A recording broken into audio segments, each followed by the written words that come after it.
വളരെ സന്തോഷം. എനിക്ക് ഈ ക്ലാസ്സിൽ ഒരു പാർട്ടിസിപ്പേറ്റ് ചെയ്യാൻ ഒരു അവസരം കിട്ടി.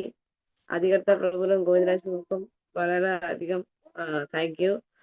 ആൻഡ് ഇന്ന് മായാപൂരിലെ ഒരു വലിയ ഫെസ്റ്റിവൽ ആണ്.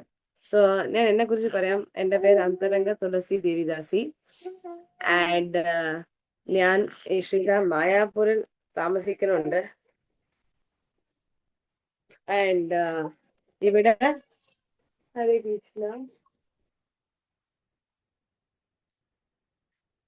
ഞാൻ ഇവിടെ മായാപൂരിൽ കുറെ വർഷങ്ങളായിട്ടുണ്ട്. സോ എനിക്ക് ഇവിടെ മായാപൂരിൽ ഇരുന്ന് കാലം തൊട്ട് കുറെ മായാപൂർ ആയതുകൊണ്ട് ഇവിടെ കുറെ സന്യാസീസും സീനിയർ ഡിവോട്ടീസും ഇവരൊക്കെ ഇടയ്ക്കിടയ്ക്ക് വരും. ഇവിടെ തന്നെ താമസിക്കുന്നുണ്ട് കുറെ സീനിയർ ഡിവോട്ടീസ്. അതുകൊണ്ട് അവരുടെ അടുത്ത് നിന്ന് മായാപൂർ ധാമിനെ കുറിച്ച് കേട്ടിട്ടുണ്ട് കുറെ. സോ ഞാൻ എന്തൊക്കെ കേട്ടിട്ടുണ്ടോ അതൊക്കെ ഞാനിപ്പോ ഇവിടെ പറയാൻ ട്രൈ ചെയ്യാം. കുറെ കേട്ടിട്ടുണ്ട്.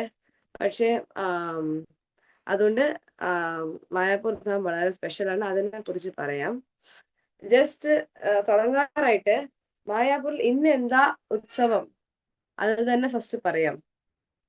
ഇന്ന് മായാപൂരില് ഒരു ഫെസ്റ്റിവൽ ആണ്. സോ എല്ലാവർക്കും അറിയാം മായാപൂരിന്റെ പ്രത്യേകത എന്താ. ഇവിടെ ചൈതന്യ മഹാപ്രഭുയുടെ ജന്മസ്ഥാനുണ്ട്. ചൈതന്യ മഹാപ്രഭു ജനിച്ച സ്ഥലം, അതായത് ചൈതന്യ മഹാപ്രഭു അവതാരം എടുത്ത സ്ഥലം. ചൈതന്യ മഹാപ്രഭു ഭഗവാൻ ശ്രീകൃഷ്ണനും ശ്രീമതി രാധാറാണി, ഭഗവാൻ ശ്രീകൃഷ്ണൻ ശ്രീമതി രാധാറാണിയുടെ മൂഡില് വന്ന അവതാരം എടുത്തത്. സോ ആ അവതാരം ഇവിടെയാണ് എടുത്തത് ചൈതന്യ മഹാപ്രഭു. അതുകൊണ്ടാണ് മായാപൂർ ധാം സ്പെഷ്യൽ. ഈ മായാപൂർ ധാം വെസ്റ്റ് ബംഗാളിൽ ഉള്ള ഒരു ചെറിയൊരു ഗ്രാമമാണ്, ഒരു വില്ലേജ്. പക്ഷെ ഇന്ന് ശില പ്രഭുപാദിന്റെ മെർസി കൊണ്ട് പ്രഭുപാദ് ചൈതന്യ മഹാപ്രഭുയുടെ ആ മൂവ്മെന്റ്, ചൈതന്യ മഹാപ്രഭു തുടങ്ങി വെച്ച ആ ഒരു സമ്പ്രദായം, അത് ശില പ്രഭുപാദ് വെസ്റ്റിലേക്ക് കൊണ്ടുപോയിട്ട് അവിടെ എല്ലാവർക്കും പ്രചാരം ചെയ്ത് ദ ഫുൾ വേൾഡിൽ ഹരേ കൃഷ്ണ മഹാമന്ത്ര ചൈതന്യ മഹാപ്രഭുവിനെ കുറിച്ച് പ്രചാരം ചെയ്തിട്ട് തിരിച്ച് ഇന്ത്യയിലേക്ക് വന്നപ്പോ അദ്ദേഹത്തിന്റെ ഇസ്കോണിന്റെ ഹെഡ്ക്വാർട്ടേഴ്സ് അത് മായാപൂരിൽ വെക്കാൻ തീരുമാനിച്ചു. എന്തുകൊണ്ട്? ബിക്കോസ് ഇവിടെയാണ് ചൈതന്യ മഹാപ്രഭു തുടങ്ങിയത്. ചൈതന്യ മഹാപ്രഭു ഈ സങ്കീർത്തൻ മൂവ്മെന്റ് അത് തുടങ്ങിയത് മായാപൂർ ധാമിൽ വെച്ചാണ്. അതുകൊണ്ട് നമുക്ക് മായാപൂർ ധാമിൽ ഇസ്കോണിൽ ഹെഡ്ക്വാർട്ടർ വെക്കാമെന്ന് ശ്രീല പ്രഭുപാദ് തീരുമാനിച്ചു. അപ്പോ മായാപൂർ ഇത് നടക്കുമ്പോൾ 1972 ആണ്. അപ്പോ മായാപൂർ ഒരു വില്ലേജ് ആണ്. മായാപൂരിനെ കുറിച്ച് വേൾഡിലോ ഇന്ത്യയിലോ ഈവൻ വെസ്റ്റ് ബംഗാൾ പോലും പൊതുമക്കൾക്ക് ഇങ്ങനെ മായാപൂരിൽ ഒരു വെരി സ്പെഷ്യൽ ഒരു തീർത്ഥ ഭൂമി ഉണ്ട്, ഇവിടെ ഭഗവാൻ അവതരിച്ചിട്ടുണ്ട്, ഇതുപോലെ ആർക്കും അറിയില്ല. നോട്ട് ഈവൻ വെസ്റ്റ് ബംഗാൾ പീപ്പിൾക്ക് പോലും അത് അറിയില്ലായിരുന്നു. അപ്പൊ ശില പ്രഭുപാദ് അദ്ദേഹത്തിന്റെ ഹെഡ്ക്വാർട്ടർ ഇവിടെ വെച്ചിട്ട് ആ 1972 ഒരു ചെറിയ ഒരു ആദ്യം ഫസ്റ്റ് പ്രഭുപാദ് ഒരു 11 ഡിസൈപ്പിൾസിന് കൊണ്ടുവന്നത് 11 ശിഷ്യന്മാർ അവര് ഒരു കുടിയിൽ വെച്ചു, ഭജൻ കുട്ടീർ, ഒരു ഹട്ട്, ഗ്രാസ് ഹട്ട്. അതാണ് പ്രഭുപാദ് ആദ്യം വരുന്നത്. എന്നിട്ട് കുറച്ച് ചെറുതായിട്ട് ബിൽഡിംഗ് വെക്കാൻ തുടങ്ങി. ലോട്ടസ് ബിൽഡിംഗ് ആദ്യം, പിന്നെ അമ്പലം പണിഞ്ഞു, ഒരു ചെറിയ അമ്പലം, അതിലെ ഡെയിറ്റീസ് കൊണ്ടുവന്നു. പക്ഷെ പ്രഭുപാദിന്റെ ആ ഒരു വിഷൻ മായാപൂരിനെ കുറിച്ച് വലുതായിരുന്നു. അപ്പൊ ആ സമയത്തിൽ ഒരു ഹട്ട് മാത്രമേ ഉണ്ടായിരുന്നു. പക്ഷെ പ്രഭുപാദിന്റെ വിഷൻ വലുതായിരുന്നു. പ്രഭുപാദ് പറഞ്ഞു എനിക്ക് ലൈഫ് സൈസ് പഞ്ചതത്വ ഡെയിറ്റീസ് വേണം. അതായത് ഇപ്പോ ലൈഫ് സൈസ് എന്ന് പറഞ്ഞാൽ ഇപ്പൊ ഒരു ആള് 5+ ഫീറ്റ് ഉണ്ടാവും, 5 feet plus some inches. Prabhupad പറഞ്ഞു ആ ഹൈറ്റിൽ അതിന് ഇച്ചിരി മോർ ദാൻ ദാറ്റ് ഹൈറ്റ് എനിക്ക് വിഗ്രഹം വേണം. ചൈതന്യ മഹാപ്രഭു, നിത്യാനന്ദ പ്രഭു, അദ്വൈതാചാര്യ, ഗദാധർ പണ്ഡിറ്റ്, ശ്രീവാസ് ഠാക്കൂർ, ഇവരുടെ പഞ്ചതത്വ. അപ്പൊ ഈ 5 പേരുടെ അവരാണ് ഈ സങ്കീർത്തൻ മൂവ്മെന്റ് ഇവിടെ സ്റ്റാർട്ട് ചെയ്തത്. അപ്പൊ ഈ 5 പേരുടെ ഡെയിറ്റീസ് ഇവിടെ വെക്കണം. അതും ലൈഫ് സൈസ് 5 അടിക്ക് മുകളിൽ ഉള്ള ഹൈറ്റില് നമുക്ക് ഈ ഡെയിറ്റി വെക്കണം. പഞ്ചലോഹ വിഗ്രഹം വേണം. സോറി, പഞ്ചലോഹമല്ല, അഷ്ടധാതു വിഗ്രഹം. അപ്പൊ അതുപോലെ ശ്രീമതി രാധാ കൃഷ്ണ അഷ്ടസഖി സമയത്ത് വിഗ്രഹം വേണം. ഇവിടെ ഹെഡ് ക്വാർട്ടേഴ്സ് ആണ്. ഇവിടെ ഷോ അവർ ഗ്രാൻഡസ്റ്റ് ഫീച്ചർ. അതുകൊണ്ട് പ്രഭുപാദ് മായാപൂരിനെ കുറിച്ച് കണ്ടപ്പോ എല്ലാം വളരെ ഗ്രാൻഡ് ആയിട്ടുണ്ടാവുന്നു. വിഗ്രഹങ്ങൾ പഞ്ചതത്വ രാധാകൃഷ്ണ. ആ സമയത്ത് പ്രഭുപാദിന് എല്ലാ അമ്പലത്തിലും രാധാകൃഷ്ണ മാത്രമേ. ചെറിയ ചെറിയ ഡേറ്റീസ് ഇപ്പൊ നമുക്ക് ഡൽഹി പോയി കണ്ട രാധാ വളരെ ചെറിയത്. അതുപോലെ തന്നെ രാധാ രാസ്ബിഹാരി, നമ്മുടെ ബോംബെയിലെ അമ്പലം കണ്ട രാധാ രാസ്ബിഹാരി ലളിത വിശാഖ മാത്രം. അതും വളരെ ചെറുതാണ്, ഒരു 3-4 ഫീറ്റ് ഡേറ്റി സൈസ്. പക്ഷെ മായാപൂർ പ്രഭുപാദ് ആഗ്രഹിച്ചത് എല്ലാം 5 ഫീറ്റിനാകും. രാധാകൃഷ്ണ, അതായത് രാധാ മാധവനുണ്ട്. കൂടെ അഷ്ടസഖി 8 സഖിമാരുണ്ട്. ശാലിഗ്രാം ശീല, ഗിരിരാജ് ശീല, ചെറിയ വിഗ്രഹങ്ങൾ, ഉഗ്രസ്ഥാനു, നരസിംഹദേവ്. ഇതുപോലെ ഡേറ്റീസ് ഒക്കെ പ്രഭുപാദ് വലുതായി ആഗ്രഹിച്ചു. അതുപോലെ തന്നെ ആ സമയത്ത് അത് ആർക്കും മനസ്സിലായില്ല, ഇങ്ങനെ ഒരു സ്ഥലത്ത്, യാരും വരാത്ത ഒരു സ്ഥലത്ത്, ഒരു കുടിയിൽ മാത്രം ഇരിക്കുന്ന സ്ഥലത്ത് എങ്ങനെ ഇതൊക്കെ വരാൻ. പക്ഷെ ഇന്ന് നമുക്ക് കാണാം, ഇന്ന് പ്രഭുപാദ് ആഗ്രഹിച്ച പോലെ ഇതൊരു ഒരു വില്ലേജ് ആയിരുന്ന ആ സ്ഥലം, ആർക്കും പേരറിയാൻ പോലും പേര് പോലും അറിയാത്ത ഒരു സ്ഥലം ഇന്ന് ഒരു വലിയൊരു ടൂറിസ്റ്റ് സ്പോട്ട്, ഒരു വലിയൊരു സ്പിരിച്വൽ സ്പോട്ടായി മാറിക്കുക. ആൻഡ് എത്ര ഡിവോട്ടീസ് വരുന്നുണ്ട്, എത്ര ഡിവോട്ടീസ് മാത്രമല്ല എത്ര ടൂറിസ്റ്റും പിൽഗ്രിംസും വരുന്നുണ്ട്. എവരിഡേ മായാപൂരിലെ ഫുട്ഫോൾ ഇപ്പൊ 40,000 പേർ ഒരു ദിവസം വരുന്നുണ്ട്. അങ്ങനെയൊക്കെ സംഭവിക്കുന്നുണ്ട്. പിന്നെ മായാപൂരിലെ എല്ലാ ഫെസ്റ്റിവൽസും വേറെ ഒരു ഹൈ ലെവലിലാണ് സെലിബ്രേറ്റ് ചെയ്യുന്നത്. ഏതൊരു ഉത്സവമായാലും ശരി, രാധാ മാധവനെ ശനിയാഴ്ച പ്രൊസഷനിൽ കൊണ്ടുപോകുന്നുണ്ട്. പിന്നെ ജന്മാഷ്ടമി, രാധാഷ്ടമി, ഗൗരപൂർണിമ, എല്ലാ ഫെസ്റ്റിവൽസും വളരെ ഗ്രാൻഡ് ആയിട്ട് സെലിബ്രേറ്റ് ചെയ്യുന്നുണ്ട്. അതില് എസ്പെഷ്യലി ഗൗരപൂർണിമ ഫെസ്റ്റിവൽ മായാപൂരിൽ വളരെ സ്പെഷ്യൽ ആയിട്ട് സെലിബ്രേറ്റ് ചെയ്യും. ഒരു മാസം ഒരു ഫെസ്റ്റിവൽ. അതായത് ഇപ്പൊ ഗൗരപൂർണിമ ഈ മാസം 14-ാം തീയതി ആണെങ്കിൽ ഫെബ്രുവരി 14 തൊട്ട് അതിന്റെ ഫെസ്റ്റിവിറ്റി സ്റ്റാർട്ട് ചെയ്യും. 1 month ലോങ് ഫെസ്റ്റിവൽ ഗൗരപൂർണിമന് വേണ്ടി. ഗൗരപൂർണിമ എന്താ സ്പെഷ്യാലിറ്റി? ചൈതന്യ മഹാപ്രഭു അവതരിച്ച ദിവസം, ആ തിഥി. അതുകൊണ്ട് ആ സ്പെഷ്യൽ ഡേന് വേണ്ടി 1 month സെലിബ്രേഷൻ. അപ്പൊ എന്ത് ചെയ്യും ഈ 1 month? ഈ 1 monthും എല്ലാ ഡിവോട്ടീസും മായാപൂർ വന്നിട്ട് ചൈതന്യ മഹാപ്രഭുവിനെ കുറിച്ച് സ്മരിക്കാനുള്ള എല്ലാ ഒരു അറേഞ്ച്മെന്റ്സും മായാപൂർ ചെയ്തു തരും. അതായത് തുടങ്ങാനായിട്ട് ഫസ്റ്റ് ഫെസ്റ്റിവൽ തുടങ്ങുന്നത് നിത്യാനന്ദ ത്രയോദശിയിലാണ്. നിത്യാനന്ദ ത്രയോദശി ചൈതന്യ ഗൗരപൂർണിമയ്ക്ക് ഒരു മാസം മുൻപാണ്. അപ്പൊ നിത്യാനന്ദ ത്രയോദശിയാണ് നിത്യാനന്ദ പ്രഭുയുടെ ആവിർഭാവ തിഥിയാണ്. അന്ന് തുടങ്ങും ഫെസ്റ്റിവൽസ് മായാപൂരിൽ. നിത്യാനന്ദ പ്രഭു വിഗ്രഹത്തിന്റെ അഭിഷേകം ഒക്കെ ചെയ്തിട്ട്, പിന്നെ നിത്യാനന്ദ പ്രഭുയുടെ കഥ ഒക്കെ കേട്ടിട്ട്, പിന്നെ അതിന്റെ നെക്സ്റ്റ് ഡേ ശ്രവൺ ഉത്സവ് എന്ന് ഒരു 5 ദിവസം എല്ലാ സീനിയർ ഡിവോട്ടീസ്, പ്രഭുപാദിന്റെ ശിഷ്യന്മാർ, സന്യാസിമാർ, ഇവരൊക്കെ വന്നിട്ട് 1 hour സെഷൻ എടുക്കും. ഒരു പന്തൽ ഒരുക്കിയിട്ട് അവിടെ സ്റ്റേജ് ഒക്കെ വെച്ചിട്ട് കഥ ശ്രവണം മാത്രം കേൾക്കാൻ വേണ്ടി, മഹാപ്രഭുവിനെ കുറിച്ച് കേൾക്കാൻ 5 ദിവസം എല്ലാ സ്പീക്കറും ഒരുമിച്ച് ഒരു സ്ഥലത്ത് വന്ന് 1 hour വന്ന് അങ്ങനെ രാവിലെ 10 മണി തൊട്ട് വൈകിട്ട് 8 മണി വരെ നമുക്ക് ഇവിടെ ഒരു ഓപ്പർച്യൂണിറ്റി ഉണ്ട് ഭഗവാനെ കുറിച്ച് ശ്രവണം ചെയ്യാൻ, കേൾക്കാൻ വേണ്ടി. അവർക്ക് പറയും, ഡിഫറെന്റ് ടോപ്പിക്സിൽ ലെക്ചർ എടുക്കും.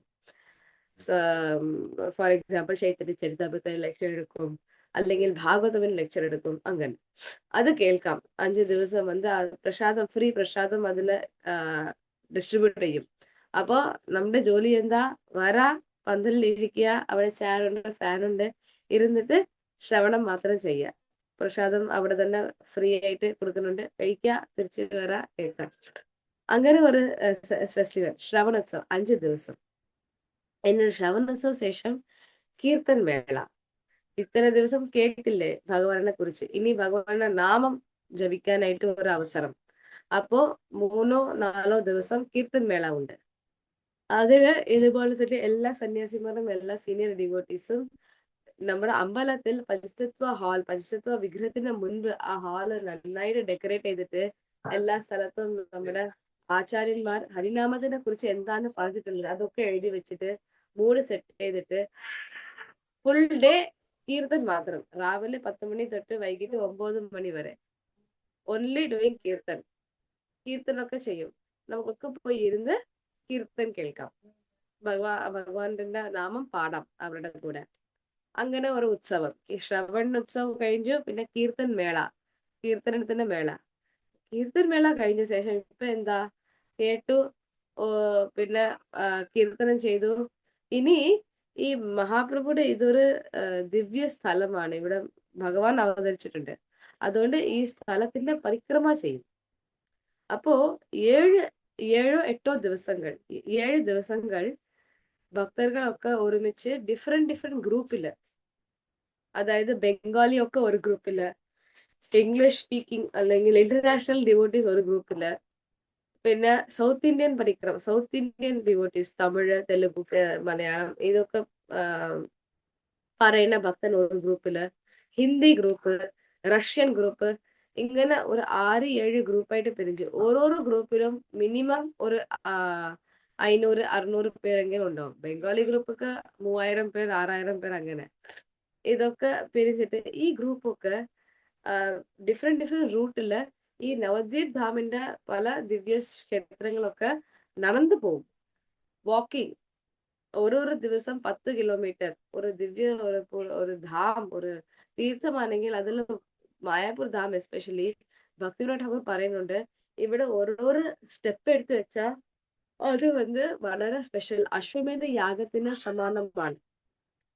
ഒരു അശ്വമേധ യാഗം ചെയ്യാൻ എത്ര പാടാണ്. 100 അശ്വമേധ യാഗം ചെയ്താൽ നമുക്ക് ഇന്ദ്രന്റെ പോസ്റ്റ് കിട്ടുമെന്ന് പറയുന്നുണ്ട്.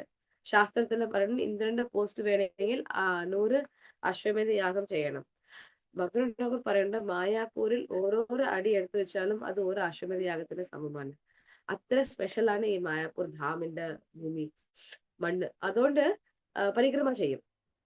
7 ദിവസം 7 ഗ്രൂപ്പായിട്ട് പിരിഞ്ച് അവർ ഓരോരോ നൈറ്റും ഓരോരോ ദ്വീപില്, അതായത് ഓരോരോ ഹോളി പ്ലേസില് സ്റ്റേ ചെയ്യും. ടെന്റ് ഇട്ടിട്ട് അവിടെ സ്റ്റേ ചെയ്യും.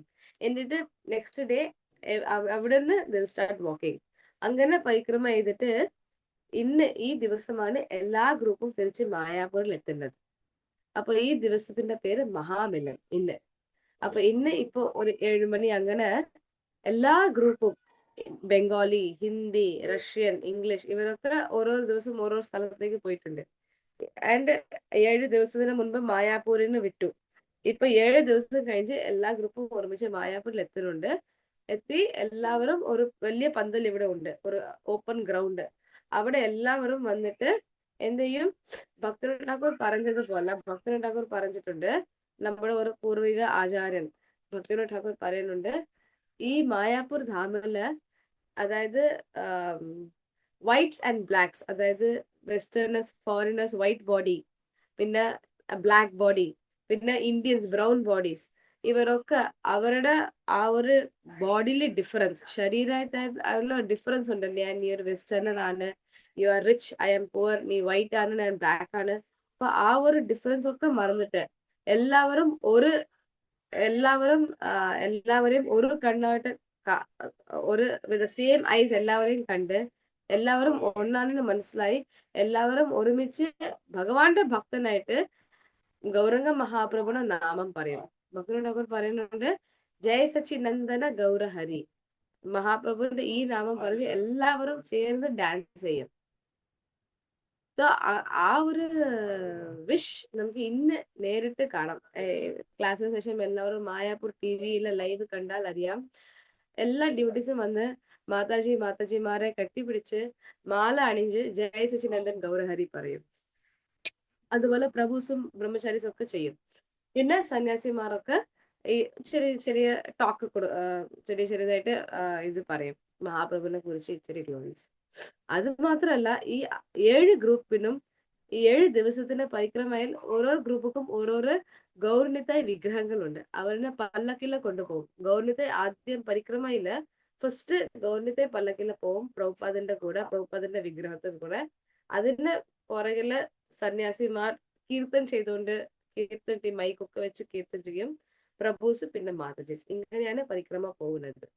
ഓരോ സ്ഥലത്ത് ഇരുന്ന് അവിടെ മഹാപ്രഭു ഇവിടെ എന്ത് ലീല ചെയ്തു എല്ലാ സീനിയർ ഡിവോട്ടീസ് ഒക്കെ പറയും. അത് കേട്ടിട്ട് നെക്സ്റ്റ് പ്ലേസ്, അവിടെ തന്നെ പ്രസാദം, പിന്നെ നെക്സ്റ്റ് പ്ലേസ് അവിടെ ടെന്റ്, അവിടെ ലഞ്ച്, പിന്നെ നൈറ്റ് അവിടെ സ്റ്റേ ചെയ്യും. അപ്പൊ ഇങ്ങനെ ഒരു ഫുൾ ഡേ ഭക്തர்களுടെ സംഘത്തിൽ കീർത്തൻ ചെയ്ത് മഹാപ്രഭുവിനെ കുറിച്ച് കേട്ട് ഡാൻസ് ആടി ഡ്രാമ ഒക്കെ ചെയ്യും. ഓരോരോ സ്ഥലത്ത് ഇവിടെ മഹാപ്രഭു എന്ത് ലീല ചെയ്തു അത് ഭക്തர்களൊക്കെ ഡ്രാമ അവതരിക്കും. ഇങ്ങനെ ഒരു ബ്യൂട്ടിഫുൾ എക്സ്പീരിയൻസ് കഴിഞ്ഞ് ഇന്ന് വരുന്നുണ്ട്. പിന്നെ ഈ എല്ലാ ഗൗരിതായിനും ഇന്നാണ് ബെസ്റ്റ് ഡെക്കറേഷൻ ഒക്കെ അവിടുത്തെ ഭക്തന്മാർ ചെയ്യും. ആ ഗ്രൂപ്പിലുള്ള ഭക്തന്മാർ അവരുടെ ഗൗരിതായി നന്നായിട്ട് ഡ്രസ് ചെയ്തിട്ട് ഇന്ന് തിരിച്ചു കൊണ്ടുവരും. അപ്പൊ എല്ലാ ഗൗരിതായും ഒരു 7 സെറ്റ് ഗൗരിതായി പല്ലക്കില് ഒരുമിച്ച് സ്റ്റേജിൽ ഉണ്ടാവും. എല്ലാവരും എല്ലാ ഗൗരിതായിനെ പോയി കാണാം. അങ്ങനെ ഒരു ഫെസ്റ്റിവൽ ആണ് ഇന്ന്.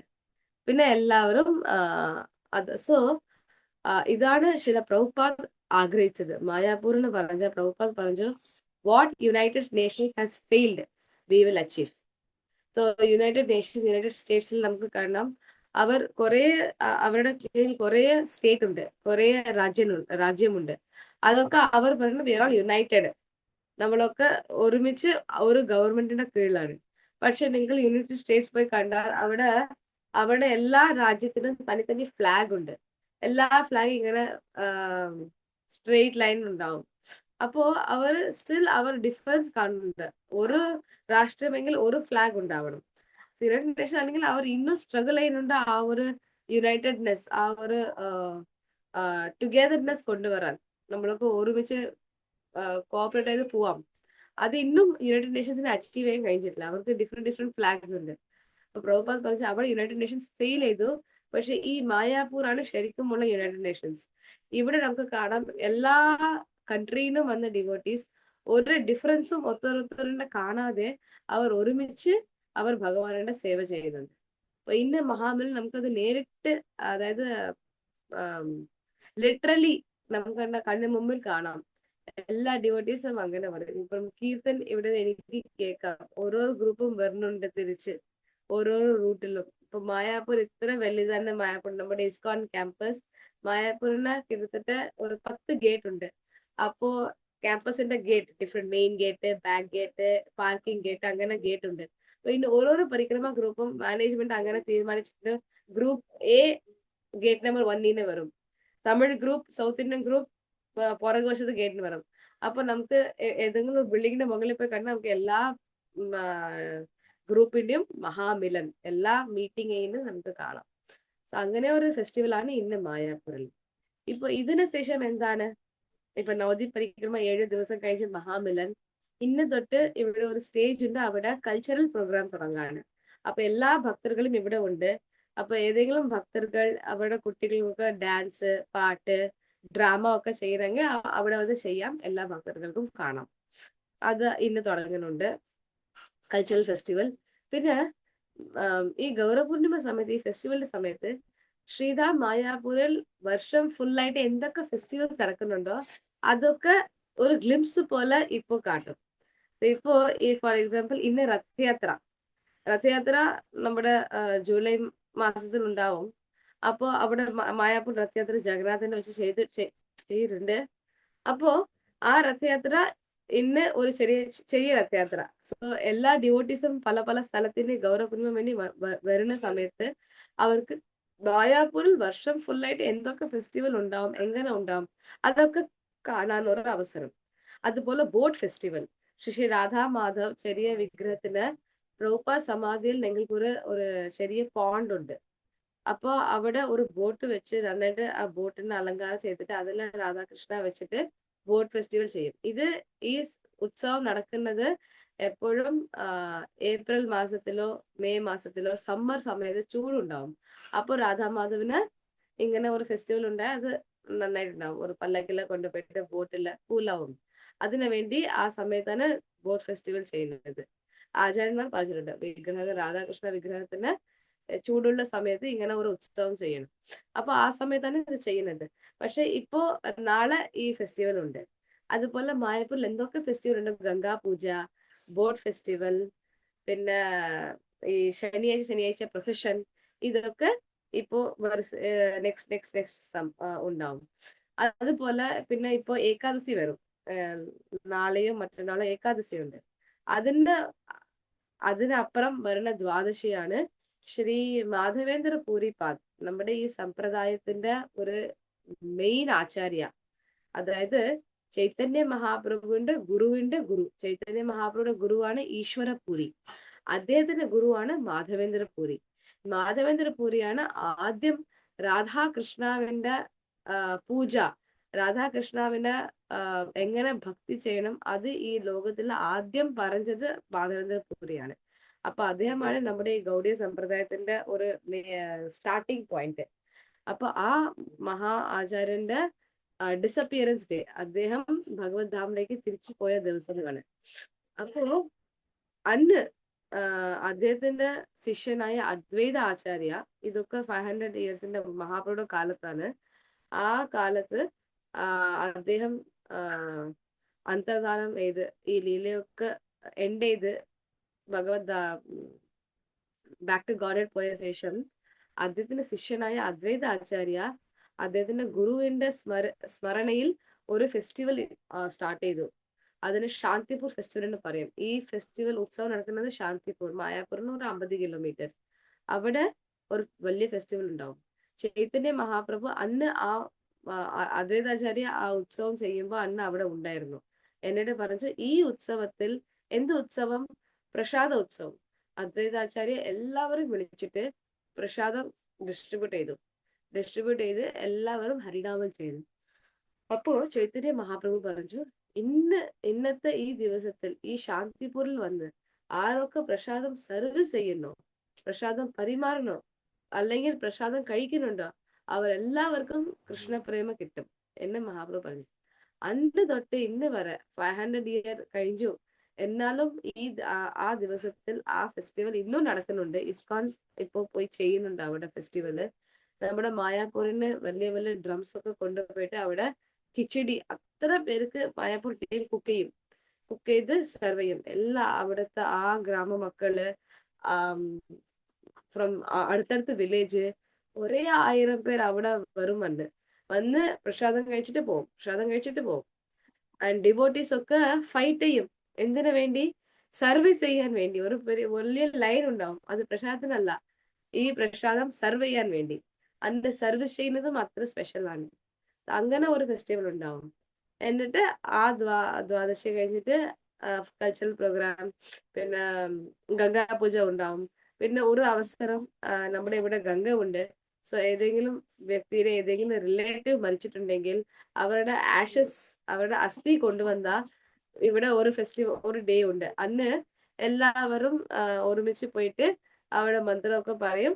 എല്ലാവരും അവരുടെ അസ്ഥി, മരിച്ചുപോയുടെ അസ്ഥി ഗംഗയിൽ മിക്സ് ചെയ്യും. അപ്പൊ ആഷസ് ഇമർഷൻ, അതിന് ഒരു ദിവസം. ഇങ്ങനെ ഫെസ്റ്റിവൽസ്. പിന്നെ ഇങ്ങനെ ഫെസ്റ്റിവൽ ഒക്കെ ചെയ്തിട്ട് 14th തന്നെ ഗൗരപൂർണിമ, 13th 14th ഗൗരപൂർണിമ. അന്ന് ചൈതന്യ മഹാപ്രഭു നമ്മുടെ പഞ്ചതത്വ വിഗ്രഹത്തിനെ കൊണ്ടുവന്ന് അവർക്കൊക്കെ അഭിഷേകം ചെയ്തിട്ട് എല്ലാവർക്കും ഫീസ്റ്റ്. സോ ഇങ്ങനെ മായാപൂരിൽ 1 month ഫെസ്റ്റിവൽ ഇപ്പൊ പോയിക്കൊണ്ടിരിക്കുന്നുണ്ട്. ഇതുപോലെ മായാപൂരിൽ ഫുൾ ഇയർ കുറെ ഫെസ്റ്റിവൽസ് ഉണ്ട്.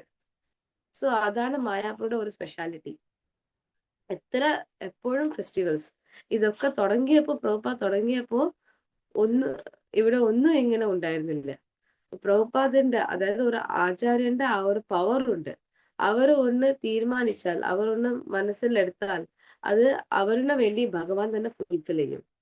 എന്തിനാ അങ്ങനെ? ബിക്കോസ് അവർ ഭഗവാനിന് വേണ്ടിയാണ് എല്ലാം ചെയ്യുന്നത്. അപ്പൊ അവർ ഒരു മനസ്സിലൊരു ആഗ്രഹം വെക്കുമ്പോ അത് അവരിന് വേണ്ടി ഭഗവാൻ ചെയ്തു തരും. അതാണ് ഭഗവാനും ഒരു പ്യുവർ ഡിവോട്ടി, ഒരു ആചാര്യനുള്ള ആ ഒരു connection. They both work for each other. ആചാര്യന്മാർ ഭഗവാനിന് വേണ്ടി എന്തും ചെയ്യും. അവർ എന്ത് ചെയ്താലും അത് ഭഗവാന് വേണ്ടി മാത്രമാണ്. അതുപോലെ ഭഗവാന്റെ മനസ്സിൽ ഈ ആചാര്യൻ മാത്രമേ ഉള്ളൂ.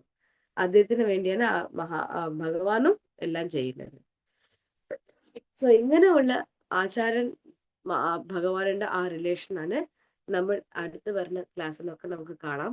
നമുക്ക് നമ്മുടെ ഈ സമ്പ്രദായം, ചൈതന്യ മഹാപ്രഭുയുടെ സമ്പ്രദായത്തിലുള്ള മെയിൻ ആചാര്യന്മാർ, അവരുടെ ലീലകൾ, അവരെങ്ങനെ ഭഗവാനിന് വേണ്ടി സേവ ചെയ്തു, അവരെന്തൊക്കെ ലീല ചെയ്തു, അവരിന് വേണ്ടി ഭഗവാൻ എന്ത് ചെയ്തു, ഇതൊക്കെ നമുക്ക് അടുത്തടുത്ത വീക്കിൽ നമുക്ക് കാണാം. സോ എല്ലാവരും മായാപ്പൂരിലേക്ക് വരണം. മായാപ്പൂരിലെ ഫെസ്റ്റിവൽസ് എപ്പോഴും ഉണ്ട്. നിങ്ങൾ ഏത് മാസം വന്നാലും ഏതെങ്കിലും ഒരു ഉത്സവം ഉണ്ടാവും. സോ അങ്ങനെ പ്ലാൻ ചെയ്തിട്ട് നിങ്ങൾക്ക് വരാം, മായാപ്പൂർ കാണാം. ആൻഡ് ഈ ആചാര്യന്മാർ ഈ ലീല നമുക്ക് കേട്ട് അവർ ലീല ചെയ്ത സ്ഥലവും നമുക്ക് കാണാം. ഓക്കെ, ഹരേ കൃഷ്ണ.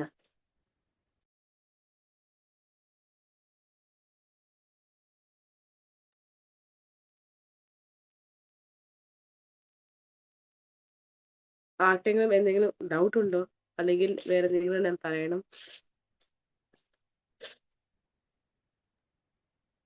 രണ്ട് മാസത്തിനുള്ളിൽ വരും ഞങ്ങള് മായപ്പൂര്.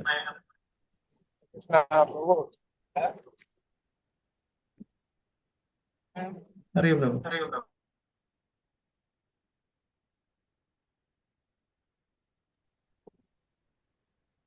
हरे कृष्णा प्रभु। हरे कृष्ण। അത് സ്റ്റാർട്ട്